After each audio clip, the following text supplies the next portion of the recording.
Bom dia, meus irmãos. Saúdo a todos com a paz do nosso Senhor Jesus. Eu quero saber o seguinte: quem aqui se considera servo do Senhor? Levante a mão, deixa eu ver. Quem se considera... Ficou a mão levantada. Está faltando convicção aí, levanta mais alto. Quem se considera servo do Deus Altíssimo? Amém. Glória a Deus, podem baixar a mão. Em Mateus capítulo 25, verso 21, o Senhor diz assim, Jesus dizendo através da parábola, o Senhor disse, muito bem, servo bom e fiel. Você foi fiel no pouco, sobre o muito o colocarei. Venha participar da alegria do seu Senhor. Quem aqui tem meta na vida? Sonhos, alvos, objetivos, propósito? Quem tem? Todos nós temos, né? Se a gente for pensar nos nossos propósitos principais, talvez a gente vá apontar aqueles que dizem respeito à nossa vida secular. Tem gente que o propósito é comprar uma casa nova, passar num concurso, trocar de carro, conseguir um emprego, casar. Quem pode dar um glória a Deus aí? Ter filhos, ser avô ou avó.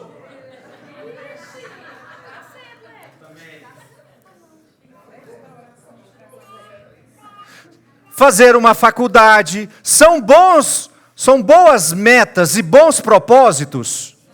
São bons. Do ponto de vista secular. Agora, qual que é a sua meta do ponto de vista espiritual? Qual é o seu propósito? Vocês me permitem compartilhar com vocês o meu? Eu tenho um sonho. Eu tenho um sonho. Porque essa frase aqui de Jesus, ela mexe muito comigo. O meu sonho, o meu propósito, é no dia em que eu entrar na glória, eu poder ouvir essa frase.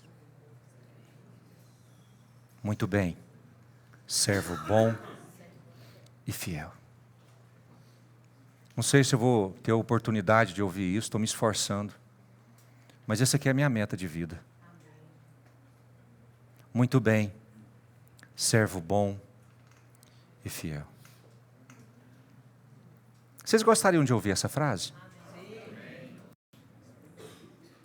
Quando Jesus te receber na glória, porque o nosso tempo aqui é muito curto, e o nosso alvo não está nesse tempo, nosso alvo está na eternidade. Quando o Senhor te receber na glória, Ele vai te receber como? O que Ele vai te dizer? Irmão, se você deseja ouvir essa frase, assim como eu, da boca de Jesus, como é que você está indo nesse projeto?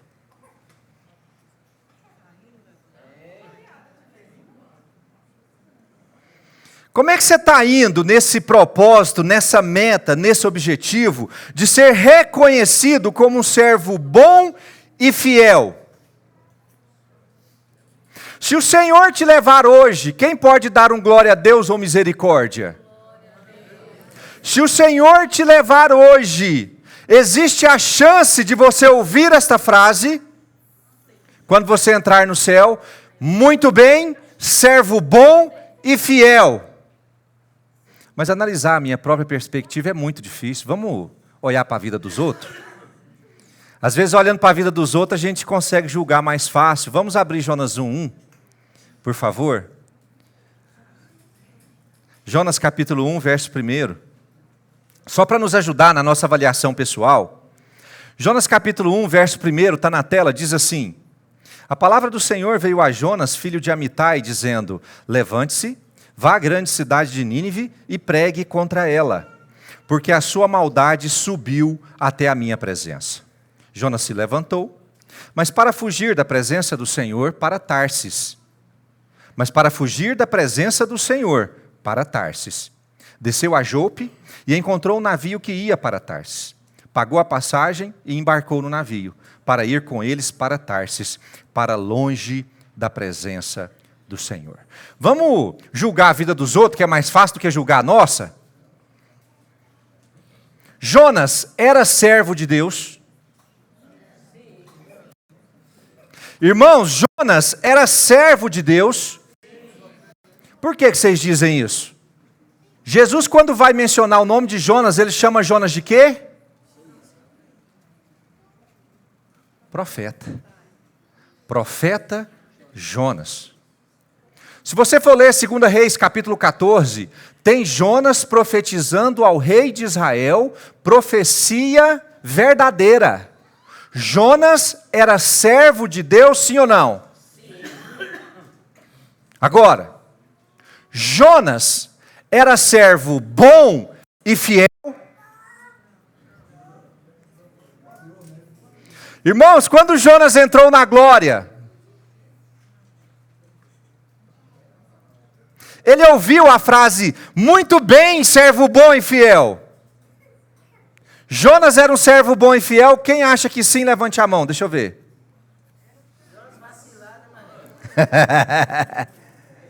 Quem acha que não, levante a mão. Quem acha que Jonas era um servo bom e fiel, levante a mão. Muito bem, muitos votaram em Jonas. Quem acha que Jonas era um mau servo, levante a mão.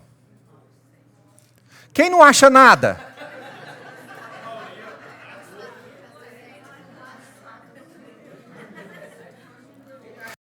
Irmãos, vocês sabem qual que é o maior evento de conversão da história da Bíblia num único dia? Jonas e Nínive. O maior evento de conversão da história. 120 mil pessoas se converteram.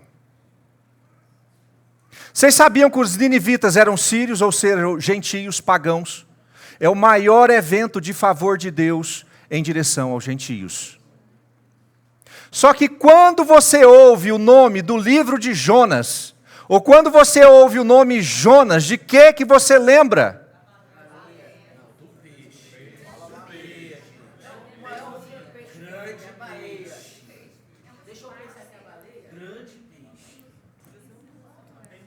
De que você lembra quando você pensa em Jonas?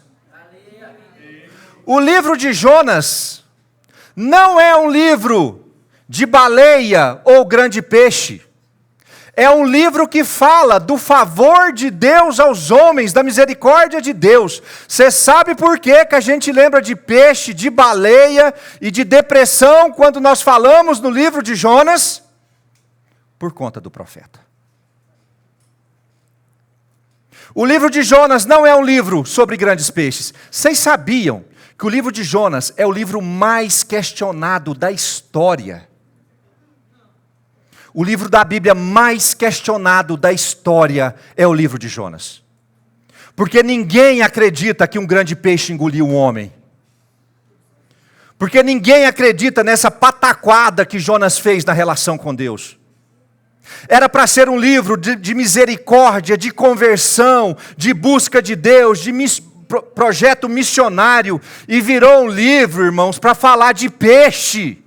E você sabe por que todo mundo se lembra do grande peixe? Porque Jonas enfiou os pés pelas mãos na obra que Deus deu para ele fazer.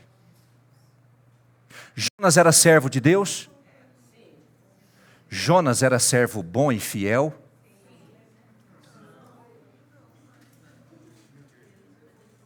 Não, não era.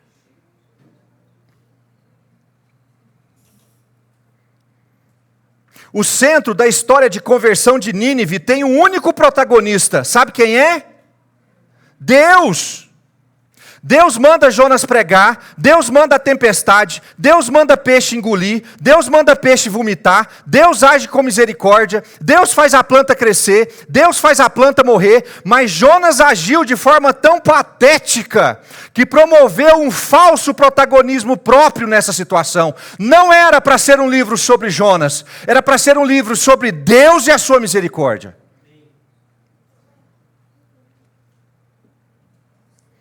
Na minha opinião pessoal, Jonas não foi um servo bom e fiel. E eu considero que essa situação foi construída sobre 5 características de um servo mau. De um servo que não faz aquilo que Deus espera dele. E se assim como eu, você deseja ser visto, nomeado pelo Senhor como um servo bom e fiel, é muito importante que nós identificamos se nós carregamos alguma dessas 5 características. Porque são características de um servo mau. Vocês estão comigo nessa viagem aqui? O tema da mensagem de hoje é: eu sou um servo bom e fiel? Esse é o tema dessa mensagem. E agora nós veremos 5 características de um servo mau. E eu tenho 30 minutos. Em 30 minutos nós veremos 5 características de um servo mau. Eu queria muito que você ficasse comigo aqui. Não perdesse a concentração comigo. Que nós vamos passar bem rápido. A primeira delas, irmãos, característica de um servo mau. Número 1. Soberba. Está em Jonas capítulo 4, verso 1. Está na tela, vocês vão me acompanhar na tela hoje. Para a gente poder ir mais rápido, porque são muitos textos, e na tela vocês vão me acompanhar melhor. Obrigado pelo timer aí. Mas Jonas, capítulo 4, verso 1. Mas Jonas ficou muito o quê? Aborrecido e com raiva. Ele orou a Deus e disse: Ah, Senhor, não foi isso que eu disse, estando na minha terra?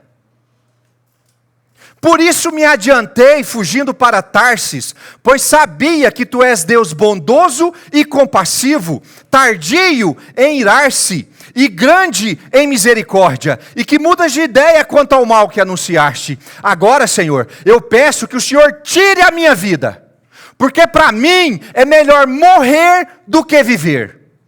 E o Senhor disse: você acha que é razoável essa sua raiva? Jonas 4, verso 9. Então Deus perguntou a Jonas: você acha que é razoável essa sua raiva por causa da planta? Jonas respondeu: é tão razoável que eu quero até morrer.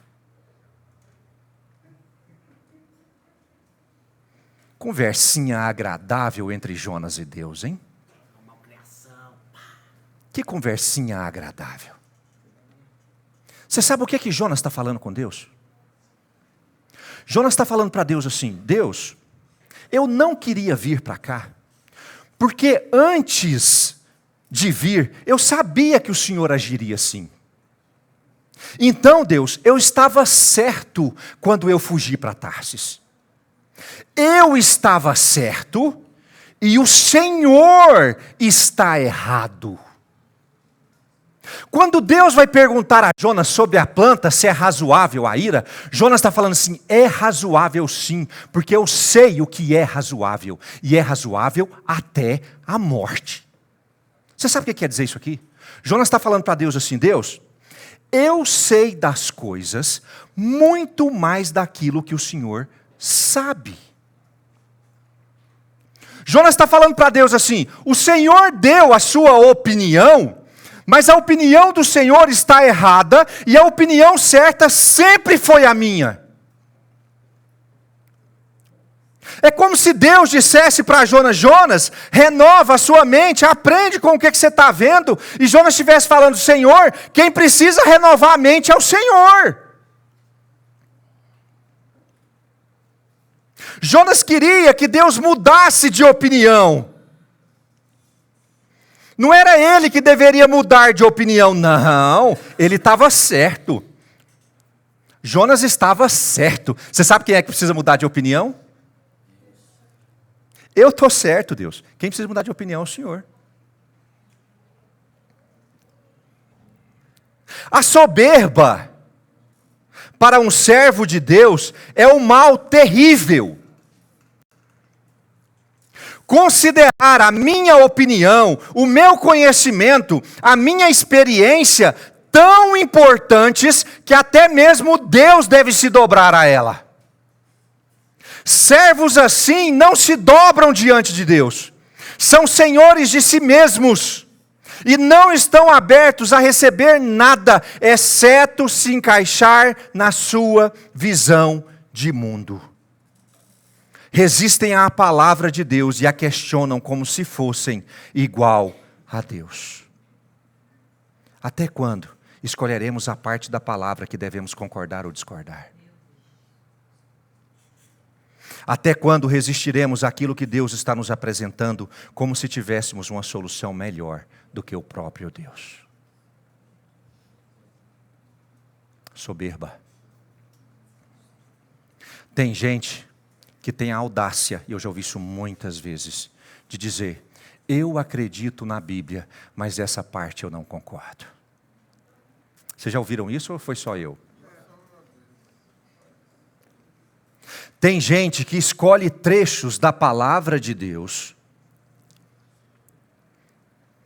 e, apesar de Deus a ter apresentado, mostrado, ensinado, a pessoa simplesmente ignora aquilo que Deus está falando. Irmão, se você, como servo de Deus, não se dobra àquilo que Deus está te dando e só atende à sua filosofia pessoal, só atende à sua concepção de mundo, só atende àquilo que Deus te ensinou, eu preciso te dizer que você está sendo um mau servo do Senhor. E a Bíblia fala com relação aos soberbos que Deus faz o que com eles? Resiste. Até quando? Até quando? Você vai continuar insistindo que está certo na sua visão de mundo e enfrentando aquilo que Deus está te ensinando? Eu quero te dar uma direção nessa manhã. Curve-se àquilo que Deus tem para você. Curve-se. Só Ele tem a palavra de vida eterna. Irmão, você não sabe de nada. Coitadinho de Jonas.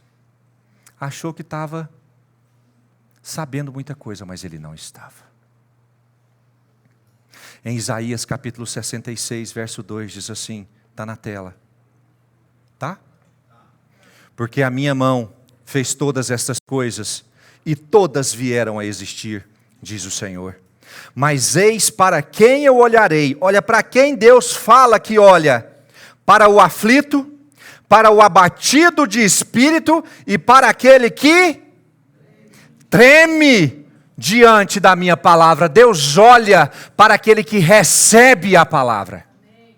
Em Atos dos Apóstolos, capítulo 7, verso 51, diz assim: homens teimosos e incircuncisos de coração e de ouvidos, vocês sempre resistem ao Espírito Santo. Nós precisamos, nós queremos ser servos fiéis e bons. Nós precisamos aprender a quebrar a teimosia no nosso coração. Irmão, ouça aquilo que Deus está te revelando. Eu posso ouvir um amém? Amém. Soberba. Soberba. Número 2. Vai ficando melhor. Segunda característica de um servo mau: perturbação relacional. Jonas capítulo 1, verso 4 diz assim: mas o Senhor lançou sobre o mar um forte vento, e levantou-se uma tempestade tão violenta, que parecia que o navio estava a ponto de se despedaçar.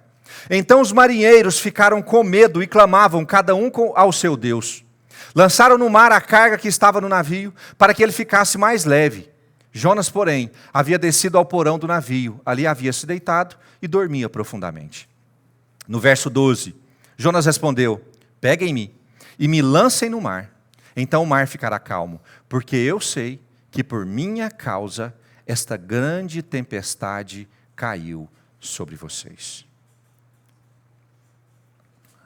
Aqueles eram marinheiros experientes. Faziam essa viagem, uma viagem longa até Tarsis, com frequência. E quando a tempestade vem, você sabe uma coisa que é de extremo valor dentro do navio? A carga que ele carrega. Porque além de comida, suprimento, tinha frete também. Então estavam levando muita coisa para Tarsis do comércio local. A tempestade era tão violenta, que eles fazem questão de abrir mão dessa bagagem, jogam fora. O navio precisava ficar mais leve, porque era uma tempestade muito violenta. Como se chama? Hoje a gente dá nome às tempestades, não dá? Tempestade, qual foi a última aí? Hã?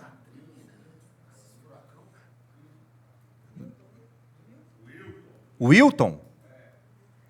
Hoje a gente dá nome para a tempestade. Como é que se chamava essa tempestade dessa época?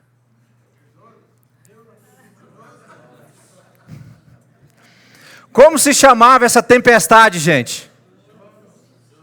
Era a tempestade Jonas.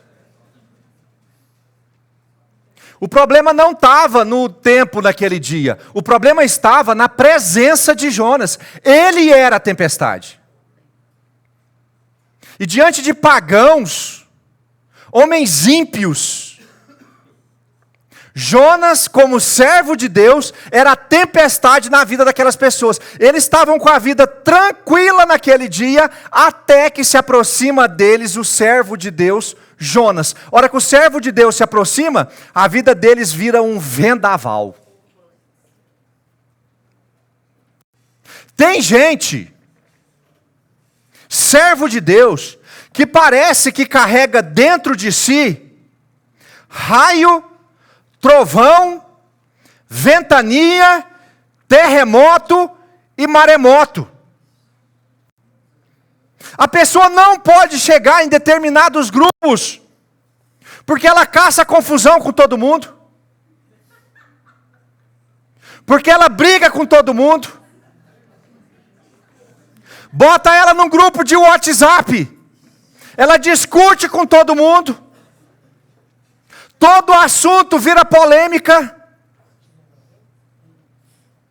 Você chega para conversar com a pessoa, você pensa assim, nossa, vai vir uma calmaria dessa pessoa. Rapaz, e só vem rajada de vento e relâmpago. Como diz lá no Goiás, relampe.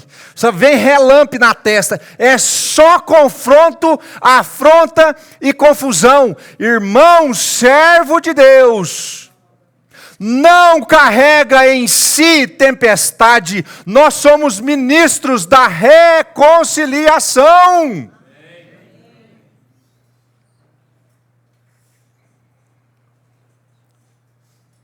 Hora que aqueles homens pegaram Jonas, o servo de Deus Jonas, e jogaram para fora do navio, o que aconteceu? Tem gente que está em grupo de WhatsApp que parece lá, saiu a pessoa, graças a Deus. Servo de Deus. Servo de Deus.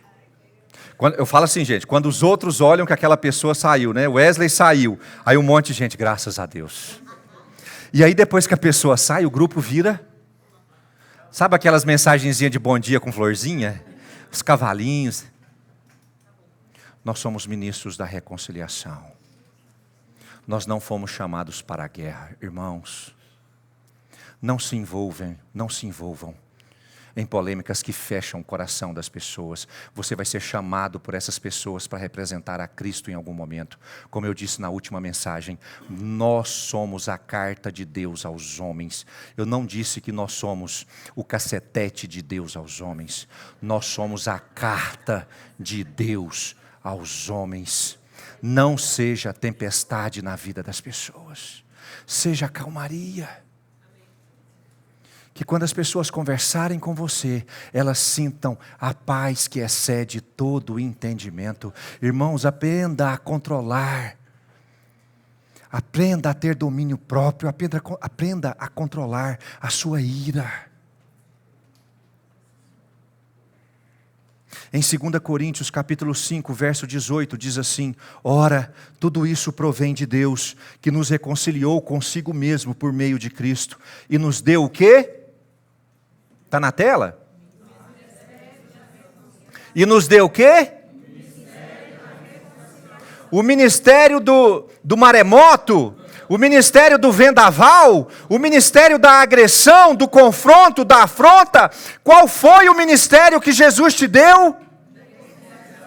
A saber que Deus estava em Cristo, reconciliando consigo o mundo, não levando em conta os pecados dos seres humanos e nos confiando a palavra da reconciliação. Mateus capítulo 5, verso 8 diz assim, verso 9 diz assim: bem-aventurados, quem, gente?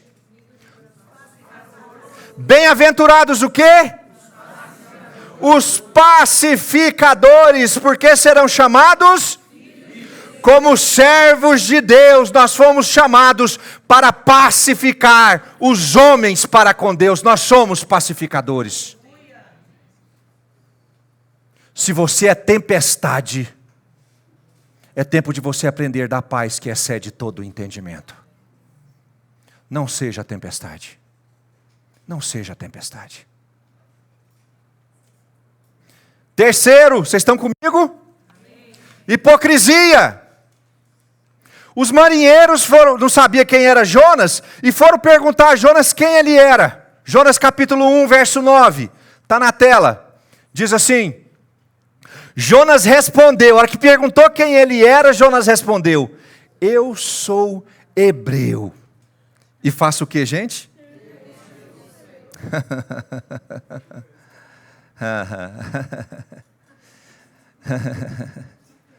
Jonas teme o Senhor. Rapaz, ele está fugindo da presença do Senhor. Ele está num barco, escondido no porão, fugindo da presença do Senhor. Irmãos, Jonas teme ao Senhor. Mas ele vai se apresentar como alguém que teme ao Senhor. Da boca para fora, o discurso dele era tão bonitinho, né? Rapaz, eu sou hebreu, o povo de Deus. Eu sou o povo separado por Deus. Eu sou hebreu e eu temo ao Senhor. O Deus do céu, como é que ele fala lá? O Deus do céu que fez o mar e a terra. Rapaz, mas que cabra crente. Escondido, num porão do navio, tumultuando a vida das pessoas, fugindo da presença de Deus e não cumprindo ao propósito. Está aí o servo temente a Deus. Você sabe quem que é temente a Deus aqui? O marinheiro pagão. Que na hora da tempestade, ele vai rezar aos seus deuses, enquanto Jonas está dormindo. Tem gente que acha que a relação com Deus é um título. Sou evangélico. Sou crente, eu sirvo ao Senhor. Irmão, não é o que você fala, é o que você vive. As pessoas não leem a você pela sua palavra pronta. Inclusive no nosso tempo, a igreja evangélica vive uma crise de hipocrisia, nunca vista na história do mundo, porque as pessoas falam e elas não vivem o que falam. Você sabe o que Deus espera de você?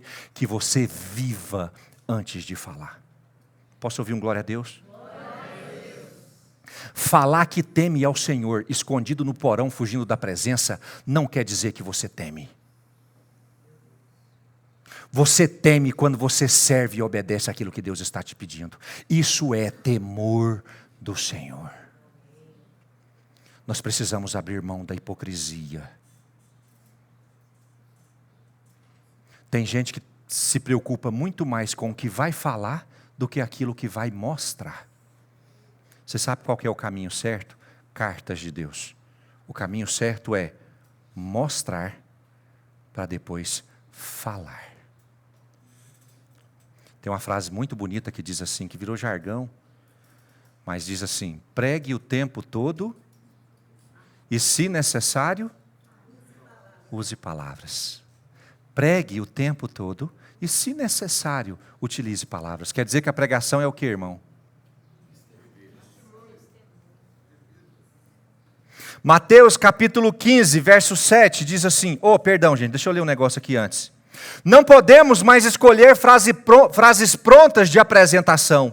Sou hebreu e temo ao Senhor, isso não tem valor nenhum. Precisamos escolher condutas dignas de apresentar o Deus que nós servimos. Não há nenhum valor se nas suas palavras você apresenta a Deus e na sua conduta as pessoas conhecem o diabo. Forte isso aqui, né? Não há nenhum valor se nas suas palavras você apresenta a Deus, mas na sua conduta as pessoas conhecem o diabo. Mateus capítulo 15, verso 7 diz assim, hipócritas, Jesus dizendo, bem profetizou Isaías a respeito de vocês, dizendo, este povo me honra com os lábios, mas o seu coração está longe de mim. Não é o que você fala, é o que você vive. Eu posso ouvir outro glória a Deus? Glória a Deus. Quarto, autodestruição. Quinta característica de um servo mau, autodestruição. Jonas capítulo 1, verso 17, está na tela, diz assim, o Senhor ordenou que um grande peixe engolisse Jonas. E Jonas esteve 3 dias e 3 noites no ventre do peixe. Nós precisamos entender que Jonas, antes desse declínio, ele era um profeta bem-sucedido. Jonas era um profeta bem-sucedido. Mas só você sabe o que acontece, irmãos?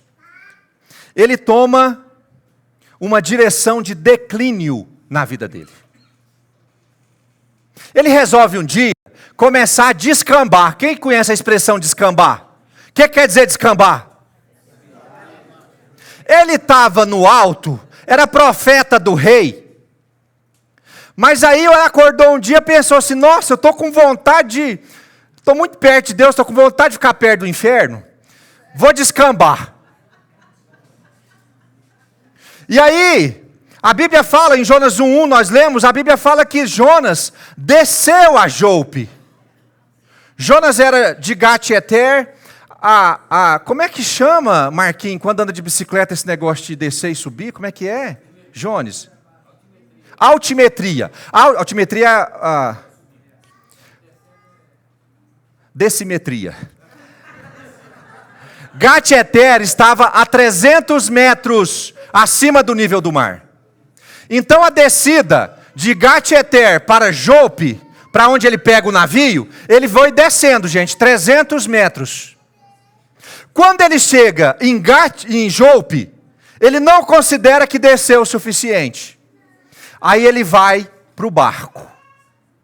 Quando ele chega dentro do barco, eu não desci o suficiente. Ele desce para o porão. Quando ele chega no porão, ele pensa, eu não desci o suficiente. Ele é jogado no mar. Mas aí, irmãos, não era o suficiente. Ele vai parar onde? Na barriga do peixe, ele desce mais um pouquinho. Só que aí o peixe vai para onde? Para as regiões abissais, para o abismo profundo. Jonas sai de Gat-Hefer, 300 metros acima do nível do mar, e Jonas vai, irmãos. A gente chama isso aqui no meio popular como o quê? Jonas vai para o fundo do poço. Ele não se atenta em nenhum momento a sair desse declive. Ele só vai de ponto em ponto, de momento em momento, aprofundando cada vez mais o buraco que ele tinha entrado. A desobediência era assim: cheguei no nível, vou baixar mais um. Cheguei no outro nível, vou baixar mais um. Cheguei no outro nível, vou baixar mais um. Tem servo de Deus que perdem o senso de profundidade. Quando chegam no fundo do poço, sabe o que tem no fundo do poço? Como é que chama o trenzinho lá que abre? A portinha? É a expressão que fala hoje, gente. A pessoa chega no fundo do poço, ela encontra uma portinhola, para ela ir mais fundo ainda. Vocês nunca ouviram isso, não? No fundo do poço havia uma porta. A pessoa chegou no fundo do poço, já é o fundo do poço, não tem mais fundo. Mas o que ele acha? Ele acha uma portinha, aí ele abre a portinha, aí ele cai mais um pouco. Aí ele chega no fundo do poço. A hora que ele chega no fundo do poço, ele acha outra portinha, aí ele cai mais um pouco. É Jonas. Não buscam solução de seus problemas. Na realidade, mesmo em situações de grande tribulação, procuram por ainda mais problemas. Tem gente que, apesar de chegar em situações de profundidade, de sofrimento, de dor, a pessoa toma iniciativas, atitudes que aumentam a profundidade, o problema e a dor. Irmão, você quer chegar aonde? Você vai até o abismo? Que hora que você vai despertar dessa condição de declive? Jonas só despertou que ele estava no abismo. Eu fico pensando no risco que ele correu, porque ele estava pertinho do inferno. Saiu de perto do céu e chegou mais perto do inferno que ele poderia. Meu irmão, até que horas que você vai acordar e sair desse fundo desse poço? Eu costumo defender que a nossa interação com uma tribulação, ela precisa ter duas vertentes. A primeira delas, a solução. Se você tem uma tribulação, ela precisa ser solucionada. Não adianta jogar para baixo do tapete. Precisa solucionar. Mas tem problema que a gente não consegue solucionar de pronto. Vai levar tempo. Se você não consegue a solução, você precisa trabalhar na contenção. Não permitir que aquele problema se torne maior do que o que ele está. Amém, irmãos? Amém. É preciso contê-lo. Vou dar um exemplo. A pessoa se iludiu com o carnê das Casas Bahia e comprou uma geladeira. A prestação ficou pesada demais, ele começou a ter problema financeiro. Qual que é o problema? O problema financeiro. Como é que se resolve o problema financeiro? Solução ou contenção? Você paga suas dívidas, se você puder. Se você não puder, você tem que fazer o quê? Cortar a despesa. Não é isso, gente? Contenção. Mas aí você resolve pegar dinheiro emprestado com a agiota. É o fundo do poço, você acha uma portinha e... Aí você resolve pagar a fatura mínima do cartão de crédito. Eu não sei qual que é pior, se é o agiota ou se é a fatura mínima do cartão de crédito. Você acha uma portinha no final do poço e você entra nessa portinha e cai de novo. O caso do marido. O marido está com um problema conjugal com a esposa. Esse problema precisa de solução ou ele precisa de contenção? Precisa ser solucionado ou precisa ser contido? Aí o marido acha que ficando mais longe de casa, ele vai resolver o problema. Isso vai resolver o problema? Chegou no fundo do poço, abriu uma portinhola e foi mais fundo ainda. Tem marido que acha que vai resolver os seus problemas sexuais arrumando um amante, porque a esposa não satisfaz. Ele resolve o problema? Ele vai mais fundo ainda. Até quando você descerá mais fundo? É preciso ter muito cuidado, porque na procura do abismo absoluto, muitos encontram o inferno. Antes disso, Jonas buscou a redenção em Deus e disse, Jonas demorou demais, mas houve um momento que ele acordou. Jonas capítulo 2, verso 5 diz assim, está na tela, tá, gente? Tá? Jonas 2, 5. As águas me cercaram. Gente, Jonas nesse momento aqui, ele está na barriga do peixe, no abismo profundo, tá? Aí você sabe o que ele lembra? De orar. E Jonas está orando, lá no abismo profundo, e ele diz assim, as águas me cercaram até a alma, o abismo me rodeou, e as algas se enrolaram na minha cabeça. Desci até os fundamentos dos montes, desci até a terra, cujos ferrolhos se fecharam atrás de mim para sempre. Tu, porém, fizeste a minha vida subir da sepultura, ó Senhor, meu Deus. Quando dentro de mim desfalecia a minha alma. Eu fiz o quê, meus irmãos? eu me lembrei do Senhor. E subiu a ti a minha oração no teu santo templo. Irmãos, que horas que você vai interromper esse declive e vai se lembrar do Senhor. Nesse momento em que Jonas se relembra do Senhor, a vida dele deixa de fazer assim, faz sabe o quê? Depois ela descamba de novo. Mas nesse momento que ele chega no limite, a vida dele faz assim. Cara, eu fico pensando, ele podia tanto ter feito essa oração no porto em Jope, antes de entrar no navio.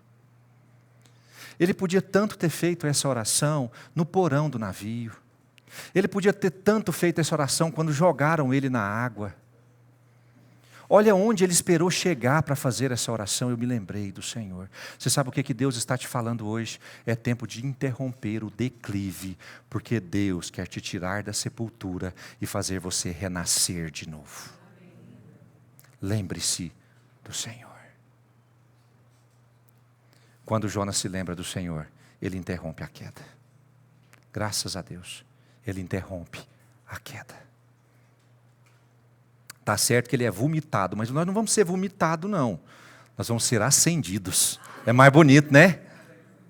Nós vamos ser levantados pelo Senhor. A oração de Jonas era verdadeira e ele começa a partir dali uma subida em todos os sentidos. Talvez hoje você tenha chegado ao absoluto abismo da sua alma. Quero te incentivar a fazer como Jonas. É tempo de tirar os olhos das profundezas e se lembrar do Senhor. Se lembrar do Senhor. A última.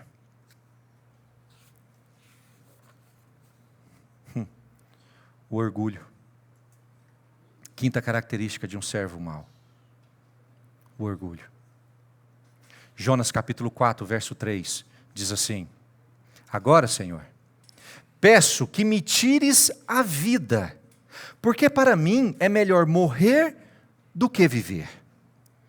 No verso 8 do capítulo 4, quando o sol nasceu, Deus fez soprar um vento leste muito quente, o sol bateu na cabeça de Jonas de maneira que ele quase desmaiou. Então pediu para morrer, dizendo: para mim é melhor morrer do que viver. No verso 9, então Deus perguntou a Jonas: você acha que é razoável essa sua raiva por causa da planta? Jonas respondeu: é tão razoável que eu quero até morrer. Gente, ele quer morrer. Ele quer morrer. Qual foi o grande evento, qual foi a grande atitude dos ninivitas nesse evento de Jonas? O que os ninivitas fizeram que alcançaram o coração de Deus? Arrependimento. A Bíblia diz que os ninivitas se arrependeram, Jesus depois vai dizer, que os ninivitas promoveram um arrependimento tão verdadeiro e profundo, que, no final dos tempos, os ninivitas se levantarão para condenar a geração atual. Só que quando Jesus fala isso, Jesus não menciona que Jonas vai se levantar junto com os ninivitas. Isso é uma tragédia. Porque naquele dia, 120 mil pessoas se arrependeram. 120 mil pessoas se arrependeram. Mas nessa multidão de arrependidos, ficou faltando um arrependimento. De quem, irmãos? Um arrependido. Não houve nele nenhum estado de arrependimento. Na realidade, irmãos, isso é tão grave, que para Jonas, morrer era mais fácil do que se arrepender. Para ele era tão difícil, o orgulho dele era algo tão intenso, tão grande, que ele preferia a morte. Deus não queria matar Jonas, se quisesse teria deixado ele na barriga do peixe. Ou nem teria mandado o peixe para engolir Jonas. Deus não queria que Jonas morresse. Deus queria que Jonas se arrependesse. E não há arrependimento, irmãos. Para ele, a morte é melhor. Ô cabra, qual que é o termo que eu posso usar aqui, que é bem... Fala aí, gente, lá da sua terra chama esse cabra de quê? Sem vergonha. Cabeça dura. Hã? Turrão. Hã? Chucro. Que mais, Sebastião?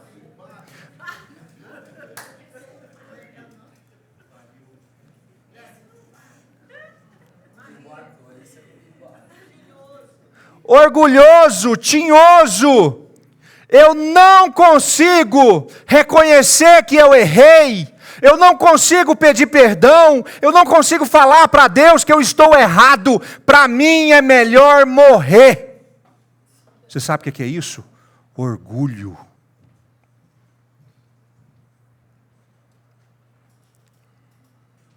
Aqui está a pior de todas as características de um servo mau: o orgulho.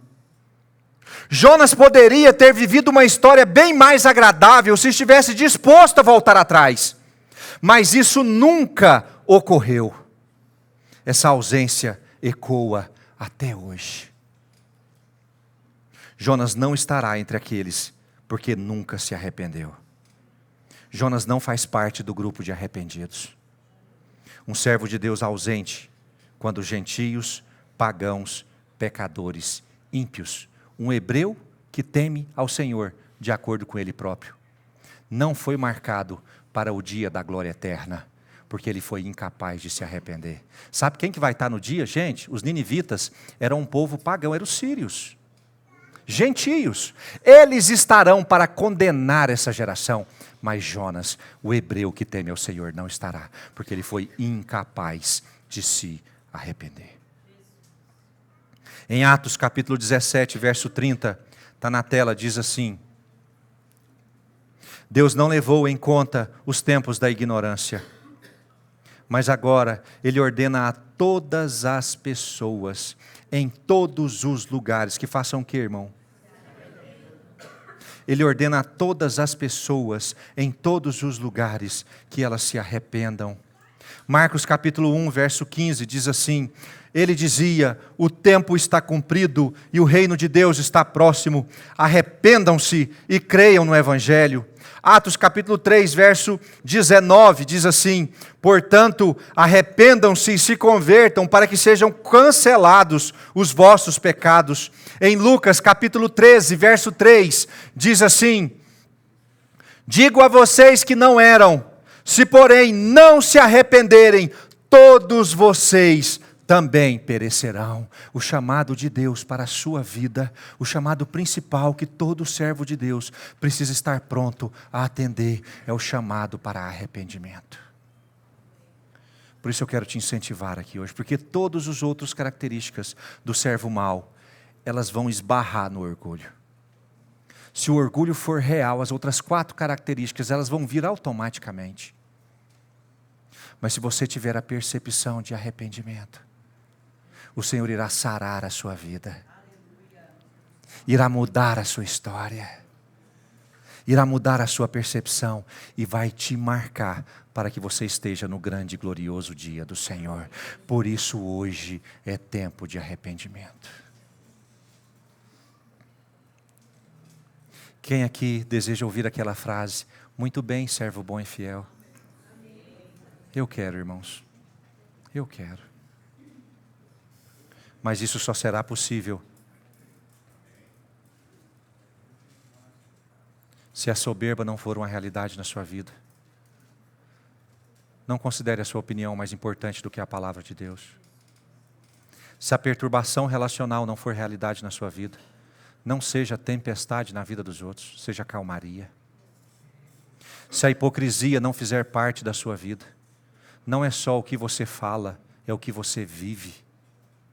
Se a autodestruição não fizer parte da sua vida, se você está em declive, descendo, é tempo de você clamar o socorro do Senhor para que Ele volte a te exaltar de novo. Não vá mais fundo. E por fim, só é um servo bom e fiel aquele que se arrepende e abre mão do seu orgulho pessoal. Vamos ficar de pé.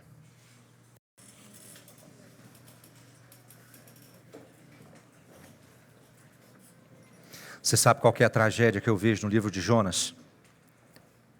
É que a última palavra do livro diz respeito a Deus. Depois que Deus fala a última coisa, o livro simplesmente silencia. Irmãos, eu queria tanto que Jonas, no final, tomasse a palavra e dissesse assim: Senhor, agora eu vejo. Senhor, eu quero me arrepender diante do Senhor hoje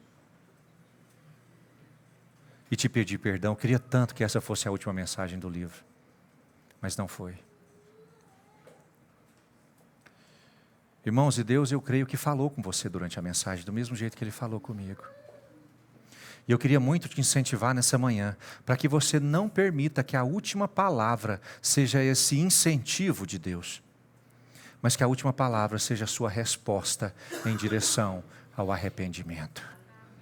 É a resposta que Deus espera de você hoje. Arrependa-se. Não deixe o silêncio tomar conta agora. Se é soberba, se é tempestade relacional, hipocrisia, autodestruição ou orgulho, independente do que você se considerou como servo mau, arrependa-se nesse momento. Não fique em silêncio, não seja como Jonas. Não deixe o silêncio tomar conta da situação. Essa é a sua vez de se expressar. Anjos te louvam, os anciãos se prostram.